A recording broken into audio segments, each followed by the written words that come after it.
I grew up believing that the outcomes I get in life is as a result of the choices and the decisions I made in the not too distant past. I'm sure you too must have heard that, and most likely you're working by that code that, okay, whatever results I have now is because of some choices or some decisions I made in the not too distant past. What if I told you that scenario is not entirely true? Would you believe me? You see, life is not black and white. It's not, just choices, decisions, and consequences like we were told, like motivational speakers will make us believe. It's not as simple as that. It is not a straight line, it's not straight jacketed. You know why? Because the Creator, God Himself, who created us or made us as a complex being, he said in His word that we are mysteriously complex. What does that word mean? When something is complex, it means it's not simple. You are not just a simple being that we can just analyze and just say A is B, B is C. You know what? The outcomes that Mr. A, B, and C might get if they took a particular part or made a particular choice might not be the same outcome you will get if you were to take that same part, as in do exactly what they did. You most likely might not get the same outcome. We try so hard to live by codes and tenets and like scientific analysis when we say this is this is that, but it's not as simple as that. I'm making this video today because a lot of people have started beating themselves up because of outcomes they expected that they never attained. Like you take this part, okay? You take this part of in life and you assume that this is the result you're meant to get at the end of the day. You've imagined it, you've dreamed it up. You can draw what that outcome will look like. You can paint a picture of it. You know exactly how it is supposed to be. But at the end, you don't get that outcome. People start feeling like they're failed in life, especially when we start this thing of comparing ourselves to other people. Oh, Mr. A is now this. I went to school with this person. Look at where they are in life. I started life out, in life with this person. Now look at where they are. We all started together. Look at where Mr. A is. Look at where Mr. B is. You see this comparison what I'm just talking about now has caused people to take their lives. Some people are depressed. Some are hospitalized. Some are even become insane because they are comparing themselves with other people, thinking that because we all started life at the same time, we all are meant to be successful at the same time. It doesn't work that way, dear friend. It doesn't. It doesn't. From the story I told the other time in my last video, I'll pin it up. So if you've not watched it, it's a must watch. You need to watch that video. It's a life-changing video. It's a video that can transform in a split second the life of a person who needs to hear it. So click up there, you'll get to see it. Now in that video, while in that sick bed, I had an expected outcome in mind. And that outcome had nothing to do with how it ended up. One would expect that, okay, personally, I expected that maybe miraculously someone somewhere will donate the money, or, maybe they can decide to do the surgery for free or something, like just some help in terms of someone bringing in money or paying off, writing off the hospital bill and all of that and all the expenses involved. But never in my wildest imagination did I expect what ended up happening. Never. It never crossed my mind. I never thought about it. I just knew that there were only two things that could happen in that scenario. It's either I didn't make it, like I lost my life in the process, or miraculously some good Samaritan from somewhere, philanthropist, maybe an NGO, someone somehow, come through for me and then pick up the bills, and I get to go do the surgery, come back, recuperate. That's supposed to be the normal thing. That's how every normal person will think. But at the end of the day, that is not the outcome that happened. You see what I'm telling you? That sometimes we can think that because we have done A, we expect B to be the outcome. The thing is that when we plan our lives, we oftentimes, ignore a very important part. And that important part is the unseen hand of God. That is the one controlling the whole universe. Sorry to burst your bubble, you are not in control of your life. I know you want to believe you are. People have told you, you are in charge of your life. You are the one deciding what to do. I know you've been told that. But I'm sorry to burst your bubble. You are not in charge of your life. This life is controlled by God and some other unseen forces, depending on who you hand over your life to. Now, who controls your life is all your choice. Who did you hand your life to depends on how your life is being controlled. But if your life is in the hand of God, the Creator, even though the Creator is in charge of everything and everyone, all spirits alike. So you now realize that you're not in control of your life, because you can't tell when the life will end. You can't tell what will happen the next minute. You can't tell if after all the plans you've made, whether the vehicle you enter today might not get you to where you're going to. So you just wake up in the morning not knowing what exactly would happen. So how then are we in charge? How then are we in control? You see what I'm saying? That is why when you judge your life based on premeditated outcomes, things you have imagined, because I am 30, I should have achieved this, and this. All my friends who are 30, they have achieved A, B, and C. And because I have not achieved A, B, and C, therefore, I'm a failure. So, a lot of people think that way. I'm supposed to be doing this now. I'm supposed to have achieved this now. Can you pause for a minute? I know that today we are in a fast-paced world. Everybody wants to make it. It seems like the rat race or the chase to be successful and to have money is like, that is what it is on. Everybody, including children, who should be taking their time to grow up. Now, the internet has made it possible that even at 10, if you know 18 or 2, you can hit some good cash. But the question remains, is that success? Would you, let's say, a 15-year-old starts, an internet business, one thing, and then make money. Would you call that being successful?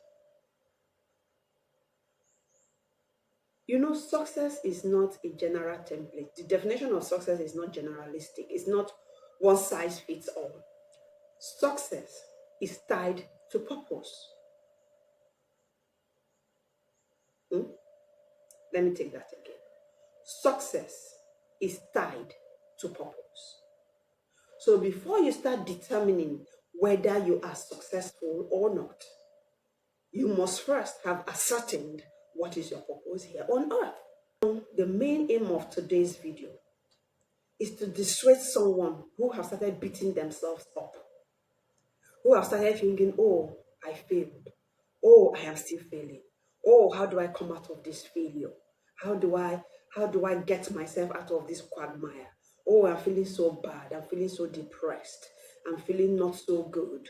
And you're feeling beaten down. You're feeling life has given you a punch below the belt. You're feeling you are the one I'm talking to today. First, pause. Yeah, that's the first thing to do. Calm down. Some people will hit success, their definition of success, at 20. Some at 30. Some at 50. Even some at 60. God himself, who made you, said he has made you to be mysteriously complex. So your life is not simple. We can't use a simple ruler to define you. It's not a straight line. It's not straight jacketed. This weekend I was reading Psalm 139. I think everyone should go read that psalm. It will give you a clue into what God is thinking about you. It will give you a clue into how you're made. It will give you a clue that will help you relax. Help you know that life is not the way you thought it to be. Someone else is in charge of this life, and that person who is in charge of this life have programmed your life. So you are he says he knows the thoughts he has for you, thoughts of good, not of evil, to bring you to an expected end. His idea of an expected end is the definition of success, not yours. So why you are here feeling depressed and calling yourself a failure, has the one who created you called you a failure? So why you are telling yourself, oh, I'm age this, I'm not married yet, I don't have children yet, I've not bought a car, I've not bought a house, I'm still living in rent, I've not done this, I've not done that. The question is, there is a book written that have your story in it. Do you know what part of that story you're in? Do you know at what point it was written in that story that you are meant to achieve the things you're beating yourself up that you have not achieved now? Do you know? Sometimes life makes us want to take steps we should not take because of anxiety, because we are anxious. You're anxious, you're desperate to make it because you're comparing yourself with someone else. Yes.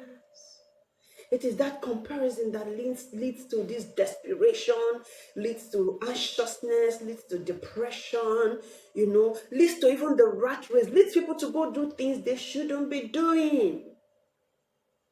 Why do you think someone will go do ritual killing because they want to make money? What brought about that thought? Is because they feel someone else is better than them and they, I need to come up. This is my mate. They are all riding big cars. They all live in their houses. They've achieved these own companies, flying private jets. Some people want to go and do this, that because they want. Who is competing with you? Nobody. Nobody is competing with you. Nobody is competing. You are the only one putting yourself in the pressure that you're putting yourself in. No one is competing with you at all. Oh, I have the call of God. I'm supposed to have been here. All my mates, they're now on big churches. Oh, they are riding big cars. They have protocols. People are bound down to them. People are honoring them. And then, they have power. When they pray, this happen, that happen. And then you too, you're looking for the same thing. And before you know it, rather than wait for God's time, you jump out. To do what? To go look for shortcuts.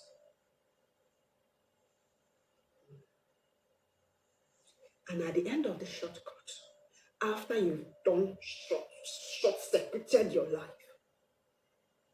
you end up where you will regret. A lot of people, as I'm talking now, are in the point of regretting the shortcut they've taken in life. Someone who feels, I have not had my own child, and you decide to go diabolic about it. You go diabolical about it, and then you get a child. Praise God for you. You now have a child. And then you come and that child is giving you hell. And that child is the reason why you've lost your peace. That child is the reason why you can no longer sleep well at night. That child becomes a nightmare. Then you turn around, now you are now crying, looking for help, running helter-skelter. Who will come and help you? But meanwhile, did you know that God always had the plan that you were going to have a child, just not at the time you thought you should have it? God always had a plan that you will be successful. That he said that is his thought for you. So there is just nobody that God brought to this earth and had already planned that you will be a failure. No. There's no such plan. He didn't plan for you to be a failure. The only thing is that there are seasons and there are timings in everything in life. It has seasons, it has timings. If you run faster than the time you should, then you will land at a place you did not envisage, and whatever troubles come out of it, you will carry it with you. But if you take it easy, following the pace of life, the way God has paced your life to be, taking it one step at a time, taking it one road at a time, try not to, be here, there, try this, try that. Oh, this is now what is success, trending. Everybody rushes that way. Oh, it is now what is trending. Everybody rushes that way. We all will not make it through trends, because the designer of your life was not thinking of trends when he was designing you. I hope I've encouraged someone today that you should relax. Like I said, go and read Psalm 139 and try to read it through different versions of the Bible. Don't just read one version, because I've read that chapter a lot of times through King James, and it seemed like it was saying the same thing until I went through other versions, and it blew my mind. It blew my mind of how my future is planned out. My life is planned out. Just knowing that your future is planned out, we allow you breathe. We allow you relax a little and not, kill yourself chasing over this and that. Someone is in charge. And letting that person be in charge, letting God be in charge, letting Him run your life the way He has designed for your life to run. There's a future He has planned for you, and He is getting you there gradually. Will allow you breathe. It will allow you, allow your life to be more balanced and bring you away from this rat race. If you've watched this far, that means you're interested in the kind of things I have to say. You're interested in your spiritual health. You're interested in your physical health. You're interested most especially in your soul health. Because most times we don't know that our soul also needs to be healthy. The soul needs to rejuvenate. It needs to be well and okay. We don't feed it enough. Yes, we feed our body. Some people feed their body and feed their spirit, but they don't feed their soul. Some feed just their body. They don't feed their spirit. They don't feed their soul. But these three need to all be properly fed and okay for you to be perfect and balanced the way you should be. And especially, most especially, what is missing in our lives today is love. Genuine love. People no longer love genuinely like they should. You don't even know who love you no more. People are out there to take advantage of people. People are out there to ruin people's life. So people even think people's life should be used as content. That is what today is. They don't care, whose ox is God. They don't care who they destroy in the process. It's all about content, all about making money. Still part of what I'm saying, all in the beat rat race to make it, to be successful. People go ahead and ruin people's life just so they can be successful. But in this channel, one of the things I have asked God to help me be is someone who loves genuinely. Someone who can be your friend, who can genuinely hold your hand, support you when you need it, a shoulder for you to cry on, someone who can counsel you when you need it, who can listen when you want to talk. Because I believe that God allows us go through some things just so we can be a help to others. That is me. Like I said, I keep repeating it. That is my purpose. I went through things so I can be that help. I can be someone who supports. I can be someone who listens. I can be someone who has said, oh, no, this is not the end. We've been through this and it's fine. And be that one person who can be there for you. So if you feel that there's something for you to gain here, stay, subscribe, like, share, invite others who you think also need this kind of support in their life, who needs a friend in their corner, who needs someone to support them, who needs someone to stand with them, who needs someone to pray with them, who needs someone to listen to them, then stay. And know one thing for sure, because I've got your back. I've got your back because God has got my own back, and He has also